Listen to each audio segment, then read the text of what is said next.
आलिम बुद्धि बनते हैं, मन आत्मा के ऊपर एकाग्र बनते हैं, एकाग्रता की स्थिति आती है, संपन्न आत्मा बनते हैं, तो बच्चे स्वयं ही अपनी आत्मा के अनेक जन्मों के पाठ को समझ जाते हैं कि कौन कौन से जन्मों में मैंने कौन कौन सा चोला लेकर के पाठ बजाया है,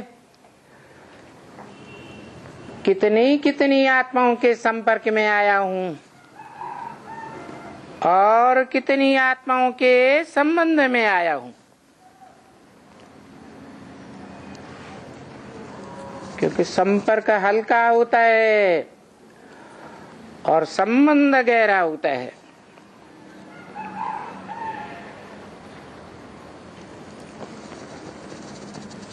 तो हर एक आत्मा रूपी सितारे में अपनी अपनी दुनिया बसी हुई है।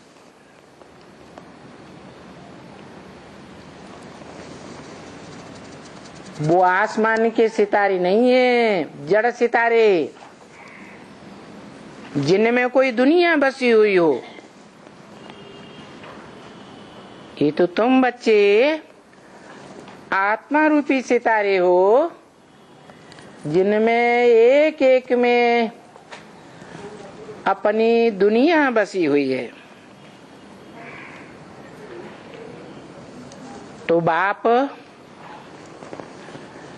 इस ह्यूज ड्रामा के 4 सीन में जो 4 युग हैं खास, उन युगों का भी राज बताते हैं।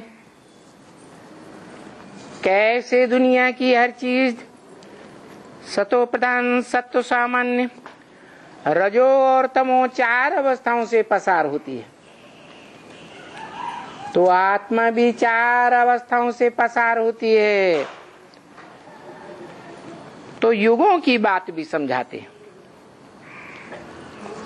युग भी पहले सत्व प्रधान, फिर त्रेता सत्व सामान्य, फिर द्वापर रजो प्रधान, कलयुग है तमो प्रधान।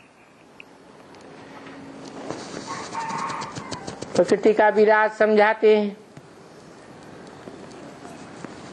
प्रमाण प्रकृष्ट रूपेण कृति माने रचना,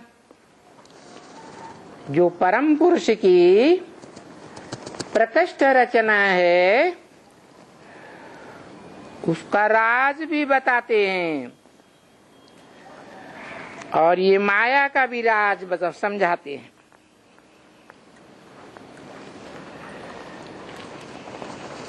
संपत्ति का भी राज समझाते हैं, और सहज ही समझाते हैं, ताकि कोई भी कहो कि अभी संगम युग में, जिसे पुरुषोत्तम संगम युग कहा जाता है, हर एक एक से एक उत्तम पार्ट बजाने वाली मनुष्य आत्माओं को अभी संगम में आत्माओं के बाप से वर्षा मिलता है। आत्मा निराकार, तो निराकार आत्माओं का बाप निराकार, उस निराकारी बाप का वर्षा भी निराकार, और वो निराकारी वर्षा है ज्ञान का वर्षा। तो अभी शिव बाप से नंबरवार आत्माओं को वो वर्षा मिलता है। शिव बाप बताते हैं कि मैं जिस तन में मुकर्रर रूप से आता हूं वो साकार तन, और मैं सदा निराकार आत्मा, जिसकी बिंदु का ही नाम से वह है, उसको शरीर होता ही नहीं। तो मैं बिंदु आत्मा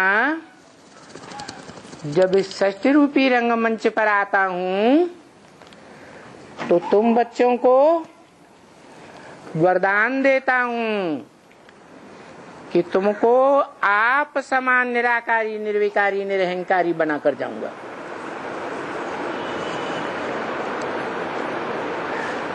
तो जो बच्चा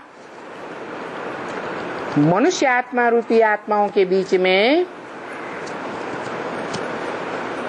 बड़ा बच्चा होता है, जिसे शास्त्रों में भी प्रजापति कहा गया है,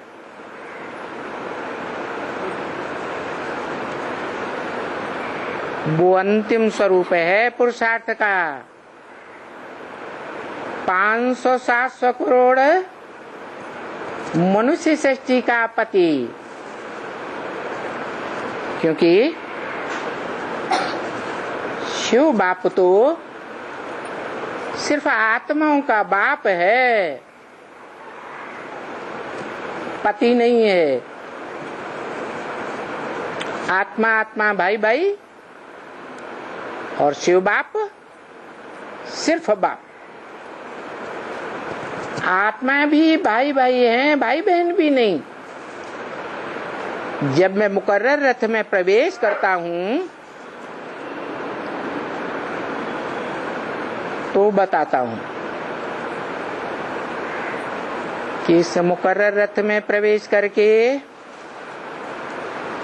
ये मुकर्रर रथधारी आत्मा जब संपन्न स्टेज प्राप्त करती है तो बाप समान निराकारी, निर्विकारी, निरहंकारी पहले बनती है, जिसको कहते हैं कि बाप का बड़ा बच्चा बाप समान कहा जाता है,